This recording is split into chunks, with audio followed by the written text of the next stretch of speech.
నమస్తే, నేను Roja. Welcome to special debate. ఒకడు యుద్ధం చేస్తానంటాడు, మరొకడు చేతులు నరికేస్తానంటాడు, ఇంకొకడు ప్రాజెక్టు పేల్చేస్తానంటాడు.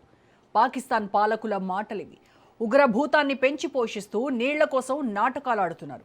సింధు జలాలు నిప్పులు రాజేస్తున్నాయి. పాకిస్తాన్ భారత్ మధ్య మరింత దూరం పెంచుతున్నాయి. నీళ్లు దొరక్క అలమటిస్తున్న పాకిస్తాన్ మంత్రులు ఇండియాపై అవాకులు చెవాకులు పేలుతున్నారు. నీటి మాటలపై ఇవాల్టి స్పెషల్ డిబేట్. ఇండియా పాకిస్తాన్ మధ్య సింధు జలాల ఒప్పంద వివాదం ముదురుతోంది. పహల్గాం ఉగ్రదాడి తర్వాత నీళ్లను ఆపేసింది మోదీ సర్కార్. అప్పటి నుంచి సతమతమవుతున్నారు పాకిస్తానీయులు. సింధు జలాలను తీసుకొచ్చే దిశగా ఆలోచన చేయకుండా రెచ్చగొడుతూనే ఉన్నారు. తాజాగా తమకు రావాల్సిన నీటిని అడ్డుకునే చేతులను నరికేస్తామంటూ పాకిస్తాన్ పర్యావరణ శాఖ మంత్రి ముసాదిక్ మాలిక్ చేసిన కామెంట్లు తీవ్ర చర్చనీయాంశమైనాయి.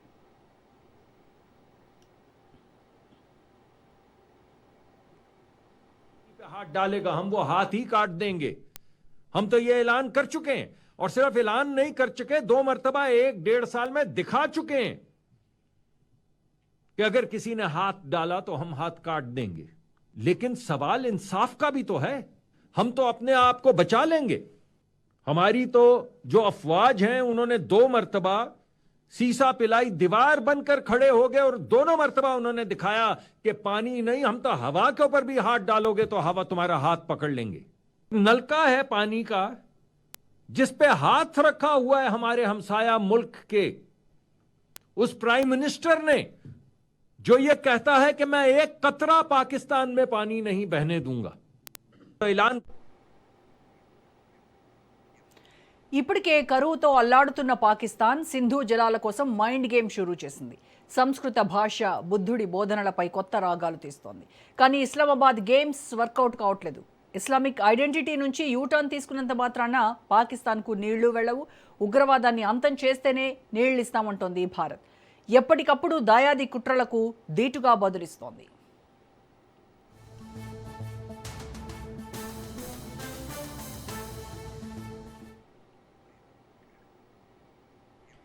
సింధు నదిలో నీళ్లు పారకపోతే భారతీయుల రక్తం పారిస్తాం. డ్యాం కడితే 10 మిజైళ్లతో కూల్చేస్తాం. ఒక్క బొట్టు ఆపిన ఇండియాతో యుద్ధమే అంటూ పాకిస్తాన్ పనికి మాలిన పాలకులు, చేతగాని సైన్యాధిపతి రెచ్చగొడుతున్నారు. కానీ అవన్నీ ఉత్తర కుమార ప్రగల్భాలే. వాటన్నింటికీ ఎర్రకోట సాక్షిగా గతంలోనే ప్రధాని మోదీ కౌంటర్ ఇచ్చారు. రక్తం, నీరు రెండూ ఏకకాలంలో ప్రవహించలేవని తేల్చి చెప్పారు. ఉగ్రవాద నిర్మూలన, పీఓకేకు సంబంధించిన అంశాలపైనే చర్చలుంటాయన్నారు.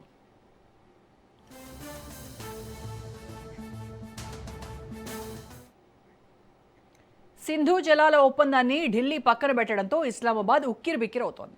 సహనం కోల్పోయి భారత్పై ప్రేలాపనలు చేసింది. గతంలో సైనిక చర్యలకు వెనకాడబోమని పాక్ రక్షణ మంత్రి ఖవాజా ఆసిఫ్ హెచ్చరించారు. నీటి భద్రత తమ జాతీయ భద్రతలో భాగమని, దాన్నెవ్వరూ రద్దు చేయలేరంటూ అక్కసు వెళ్లగక్కారు మరో మంత్రి అటావుల్లా థరార్.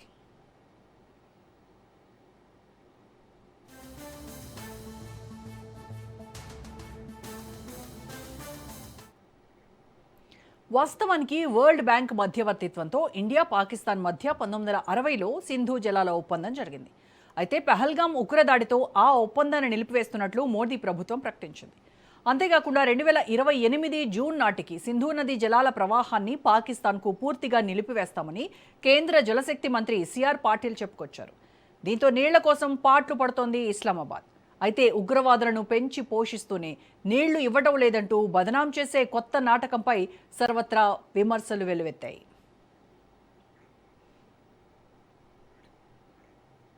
ఇదే అంశానికి సంబంధించి పూర్తి విశ్లేషణ అందించడానికి మనతో జాయిన్ అవుతున్నారు సీనియర్ విశ్లేషకులు ప్రొఫెసర్ మామిడి గిరిధర్ గారు. నమస్కారం అండి గిరిధర్ గారు. నమస్తే అమ్మా రోజా. నమస్తే నీకు, మీ ప్రేక్షకులకు నమస్కారాలమ్మా. సార్, గిరిధర్ గారు, 1960 సింధు జలాల ఒప్పందం అనేది అంతర్జాతీయ స్థాయిలోనే ఒక కీలకమైనటువంటి ఒప్పందం. ఇప్పుడు దానిపైన ఈ పాకిస్తాన్ మంత్రులు ఏదైతే ప్రేలాపనలు, అవాకులు చవాకులు పేలుతున్నారో దీన్ని మనం సీరియస్గా తీసుకోవాలంటారా, లేదు అని అంటే వాళ్ళు ఒక మైండ్ గేమ్ ఆడుతున్నట్టుగా లైట్ తీసుకోవాలంటారా? అమ్మా, గత 80 సంవత్సరాలుగా కాశ్మీర్ గురించి ఇటువంటి నరేటివ్స్ వాళ్ళు చేశారు కదా. వాళ్ళు కశ్మీర్ అన్నది పాకిస్తాన్కి వెళ్ళాలి, భారతదేశం ఇల్లీగల్ గా దాన్ని కబ్జా చేసి కూర్చుంది, అక్కడ అత్యాచారాలు చేస్తోంది, ముస్లింలను నాశనం చేస్తోంది, హిందువులను తెచ్చి అక్కడ వాళ్ళని తీసుకొచ్చేటువంటి ప్రయత్నం చేస్తోంది. ఈ అక్కడ అత్యాచారాలు జరుగుతున్నాయి, ఇవన్నీ కూడా నేరేటివ్స్ గత 80 సంవత్సరాలుగా చేశారు. దానివల్ల వాళ్ళకి ఏమైనా లాభం వచ్చిందా?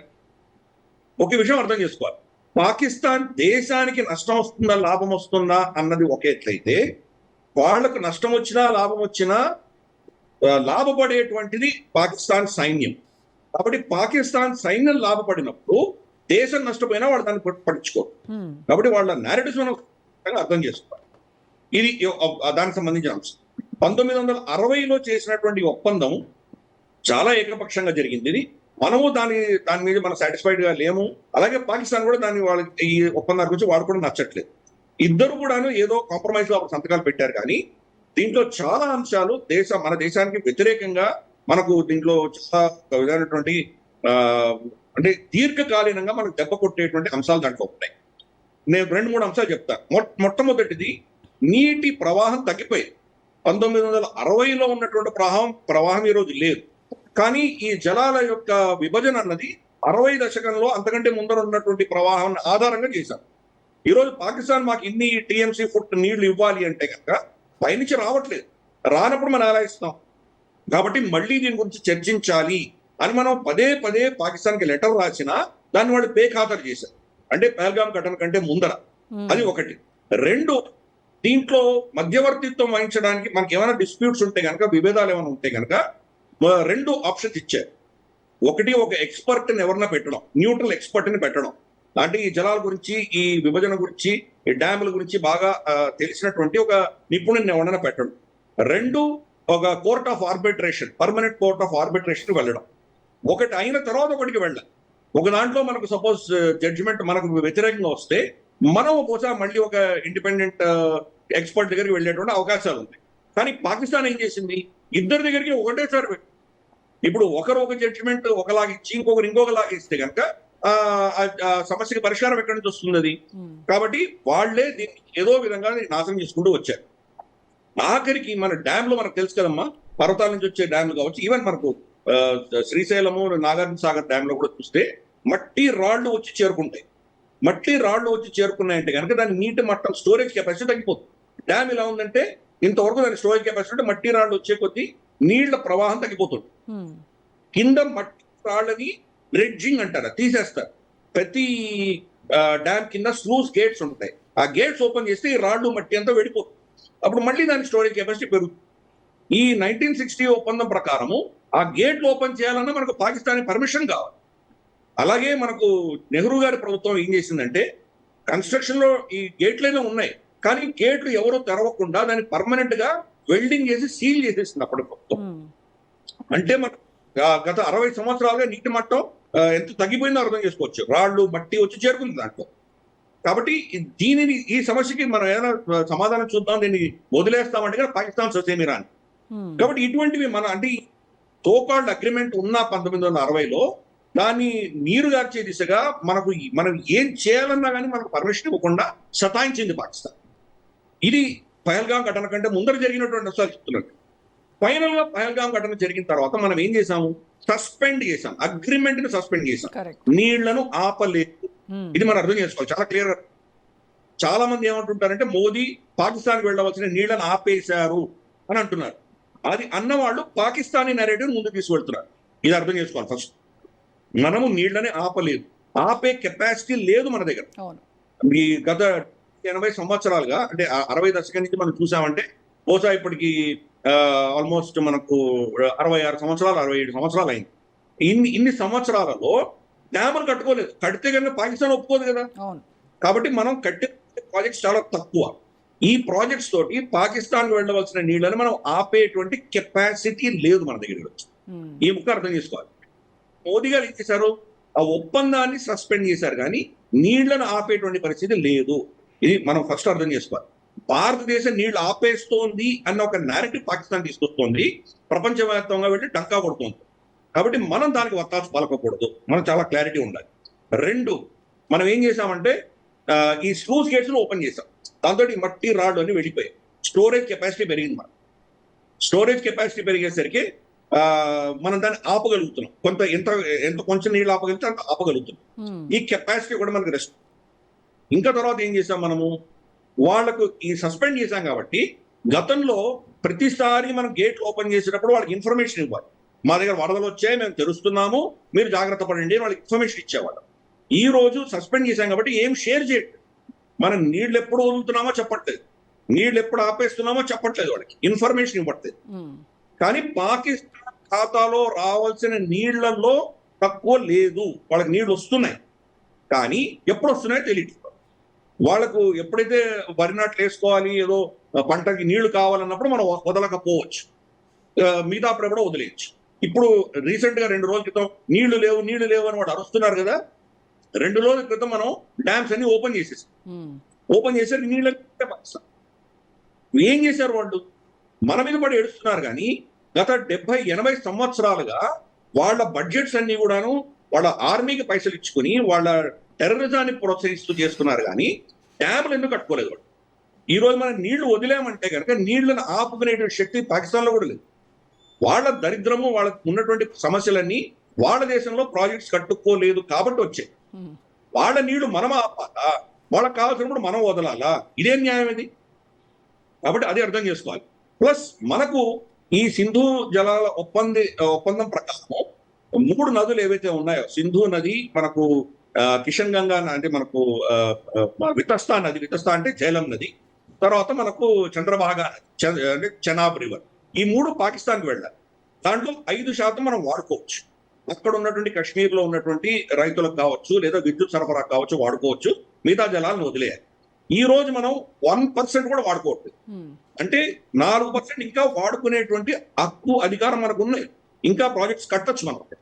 రన్ ఆఫ్ ద మిల్ అంటారంటే నీళ్లు దొడ్లుకుంటూ వెళ్ళి మనం జనరేటర్ స్టార్ట్ చేసి మనకు విద్యుత్ సరఫరా చేసేటువంటి డ్యాములు ఇంకా చాలా కట్టుకోవచ్చు. కాబట్టి వాళ్ళు ఆపలేరు. మన ఖాతాలో వచ్చినటువంటి సట్లజ్ నదిని బాగా వాడుకున్నాం మనం. రాజస్థాన్ ఎడారి దాకా మనం నీళ్ళు తీసుకెళ్ళగలి. కానీ రావి, బియాస్ సరిగా వాడుకోలేదు. 95% మనం వాడుకోవాల్సింది ఈ రోజు ఓన్లీ 50-60% మాత్రమే వాడుకుంది. అంటే మన ఖాతాలో ఉన్నటువంటి నీళ్లను కూడా పాకిస్తాన్కి వదిలేస్తున్నాం. దీని మీద డ్యాములు కట్టుకునే అధికారం మనకు. ఈ ఒప్పందం ఉన్నంత వరకు మనం డ్యాము కడదామన్నా పాకిస్తాన్ అప్రూవల్ ఇచ్చేది. ఈరోజు సస్పెండ్ చేశాం కాబట్టి మనం ప్రాజెక్ట్స్ మొదలు పెట్టాం. ఈ ప్రాజెక్ట్స్ అయిపోయేసరికి 10-15 సంవత్సరాలు పడుతుంది. మనం చూసాం కదా నర్మదా డ్యామ్ ఎన్ని, బాక్రా నంగల్ ఎంతకాలం పట్టింది. కాబట్టి మనం డ్యామ్ కట్టడానికి ఇప్పుడు మొదలు పెట్టామంటే 10-15 సంవత్సరాల తర్వాత మనకు ఆ శక్తి వస్తుంది.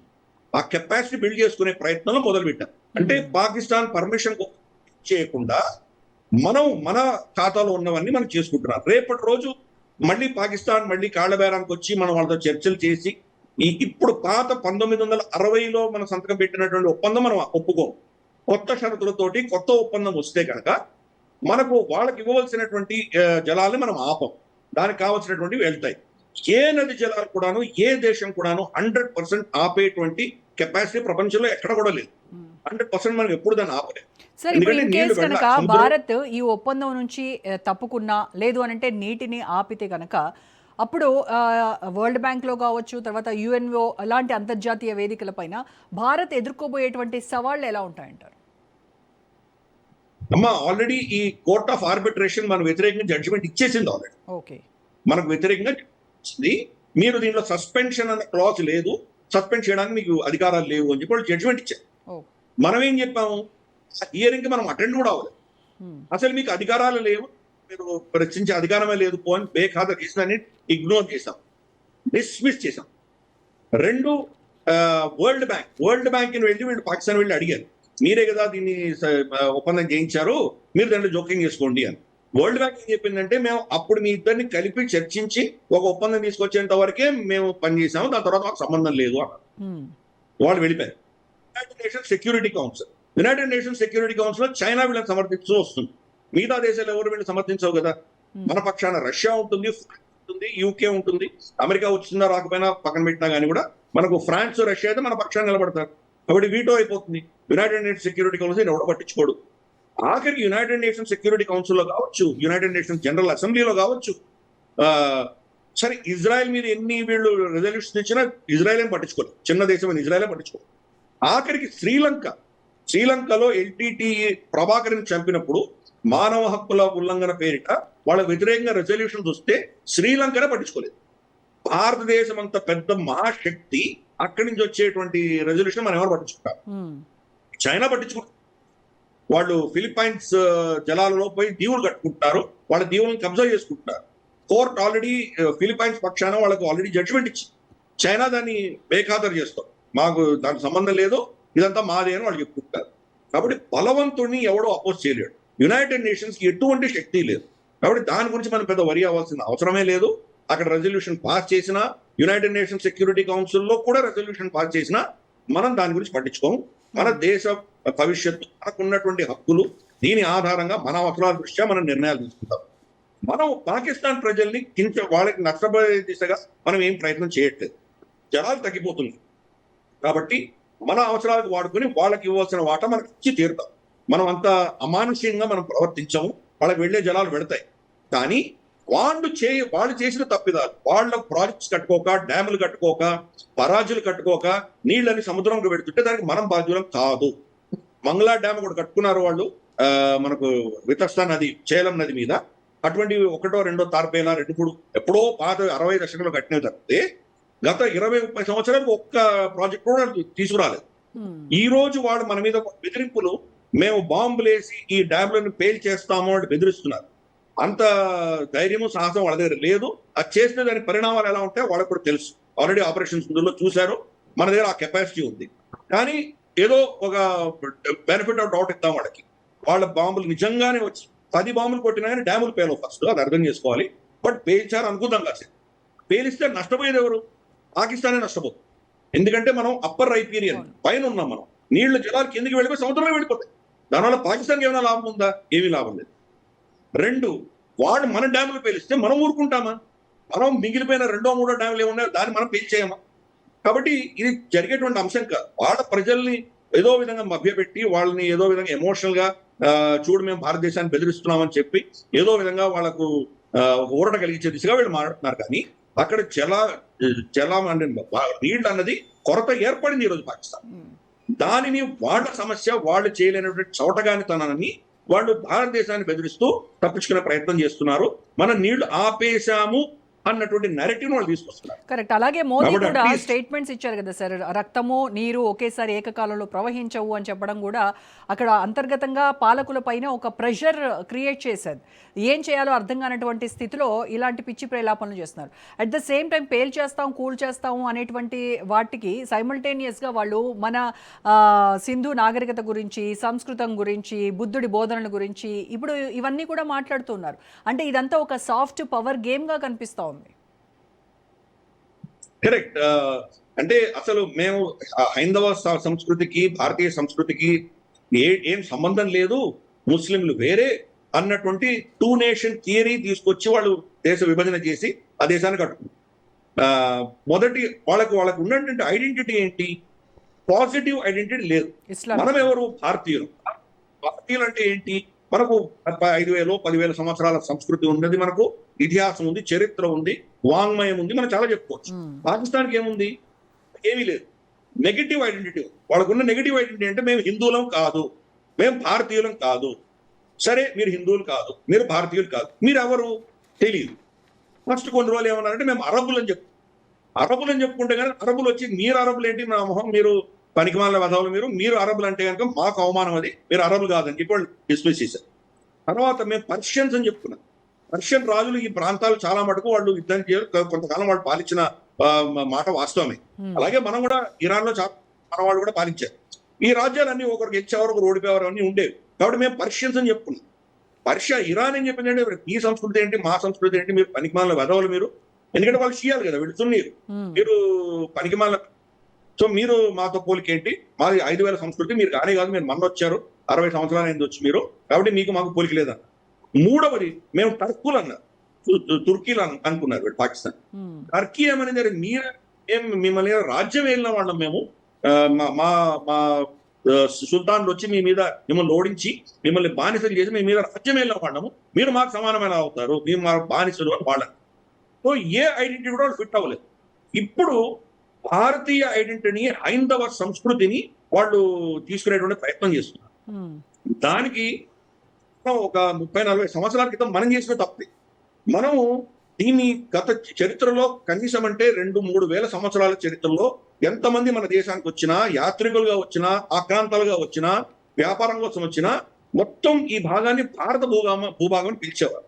భారత ఏమంటారు ఇండియన్ సబ్ కాంటినెంట్ అని పిలిచేవాడు. అటువంటిది అంటే ఎన్నో రాజ్యాలు ఉండేవి ఇక్కడ. వాస్కోడిగామా ఎందుకు వచ్చాడు? ట్రావెన్కోర్ సంస్థానాన్ని కనుక్కోవడానికి వచ్చాడా ఆయన? భారతదేశానికి సీ రూట్ కనుక్కోవడానికి వచ్చాడా? మరి ట్రావెన్కోర్ సంస్థానం వేరే సంస్థానం కదా, వేరే రాజ్యం కదా అది. అంటే ఎన్ని రాజ్యాలు ఉన్నాయి అన్నటువంటి ఒక కాన్సెప్ట్ ఉండేది అప్పట్లో. అలెగ్జాండర్ ప్యాక్స్ ఇండికా వాళ్ళు ఎందుకు రాశారు? ఎన్నో రాజ్యాలు ఉన్నాయి కదా.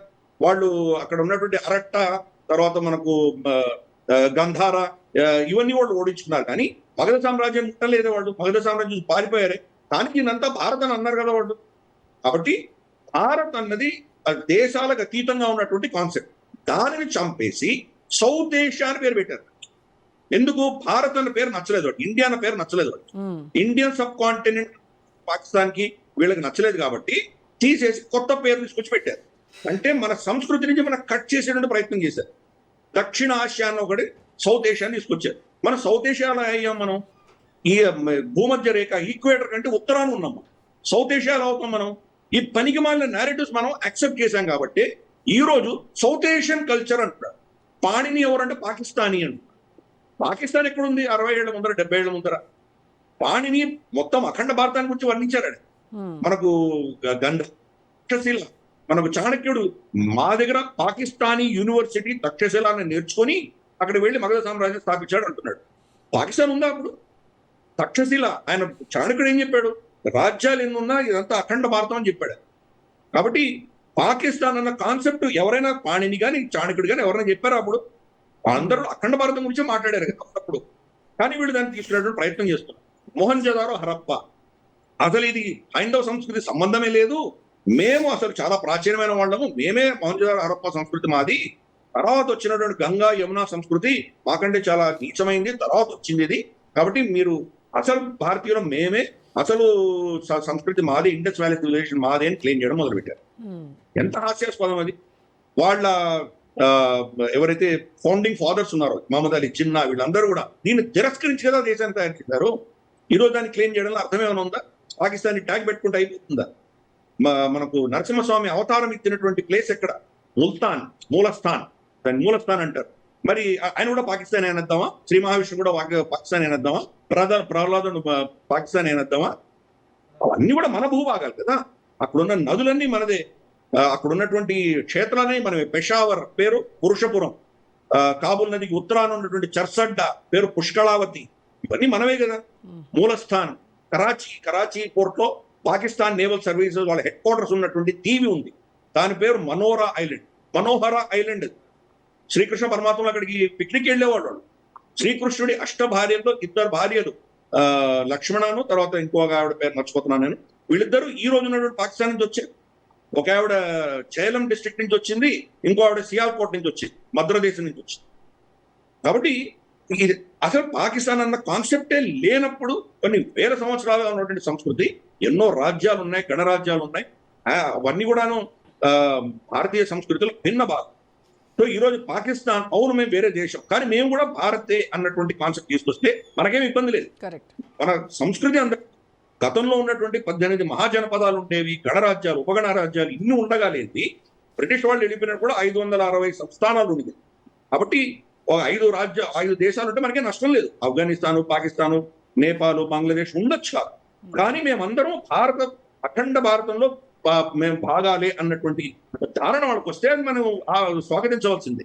కానీ దీన్ని అస్త్రంగా వాడుకుని అసలు హైందవ సంస్కృతి లేదు, కంప్లీట్ గా ఇక్కడ జొరాస్ట్రియన్ పార్సీ మతాలు ఉండేవి. దాని తర్వాత బౌద్ధం వచ్చింది. బౌద్ధం వెళ్ళిపోగానే ఇదో మేము వచ్చాము, ఇస్లాం వచ్చాము అంటే హైందవ మతాన్ని, అక్కడ ఉన్నటువంటి హైందవ సంస్కృతిని, హైందవ ఇతిహాస చరిత్రని తుడిచిపెట్టే దిశగా వీళ్ళు ప్రయత్నాలు చేస్తారు. సార్, ఇప్పుడు ఇందులో ఈ చైనా పాత్ర ఎలా ఉండబోతుంది సార్? అంటే ఎగువన ఉన్నటువంటి చైనా తన డ్యామ్స్, తర్వాత ఈ నదీ జలాల మళ్లింపుతో ఈ ఆటను మొత్తాన్ని ఏమైనా మార్చేయగలదా? ఎందుకంటే మనకి సింధు, సట్లెజ్ నదులకు మూలం టిబెట్. సో ఇప్పుడు మనమేమో భారత్ పాక్ మధ్య జల యుద్ధాల గురించి మాట్లాడుతుంటే చైనా ఇదే మొత్తాన్ని ఏమైనా ఈ ఆటను మార్చేయగలదంటారా?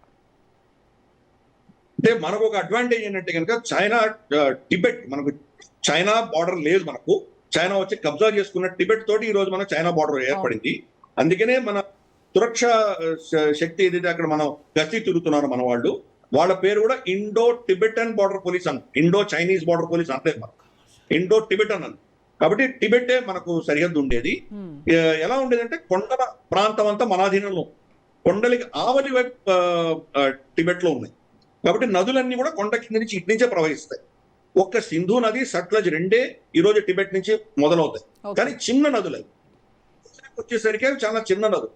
మన దేశంలోనే చాలా నదులు స్టార్ట్ అయ్యి ఇక్కడ నుంచి వస్తున్నాయి. అలాగే మనకు అరుణాచల్ ప్రదేశ్ లో చూసామంటే వాళ్ళు ఏదైతే బ్రహ్మపుత్ర నది ఉందో అది యార్లాంగ్ జాంగ్పో అని పిలుస్తారు. అది అక్కడి నుంచి తిరిగి కిందికి దక్షిణకి తిరిగి మనకు అరుణాచల్ ప్రదేశ్ ఎంటర్ అయ్యేటప్పుడు చిన్న నది అది. ప్రపంచంలోనే పెద్ద వాళ్ళు అక్కడ కడుతున్నారు. కట్టినా కానీ కూడా 85% నీళ్లు అరుణాచల్ ప్రదేశ్ నుంచే వస్తున్నాయి. కాబట్టి మనకు కొంత ఇబ్బంది ఉండొచ్చు. కానీ చైనా ఏదో మనల్ని కట్టేసేంత పరిస్థితి లేదు. మన జలాల్లో 15% కోత వచ్చినా కానీ కూడా తట్టుకునే శక్తి మనకు ఉన్నది. ఈ రోజు పాకిస్తాన్ భయపడాలి, ఎందుకంటే మన కెపాసిటీ పెరిగిందంటే కనుక రాబోయే 10 సంవత్సరాల్లో వీళ్ళు ఇటువంటి మనం దాన్ని కంట్రోల్ చేసే కెపాసిటీ మనం పెంచుకుంటాం. Right sir, thank you so much Giridhar garu. Right, ఇది ఇవాల్టి special debate. Stay tuned to Raj news.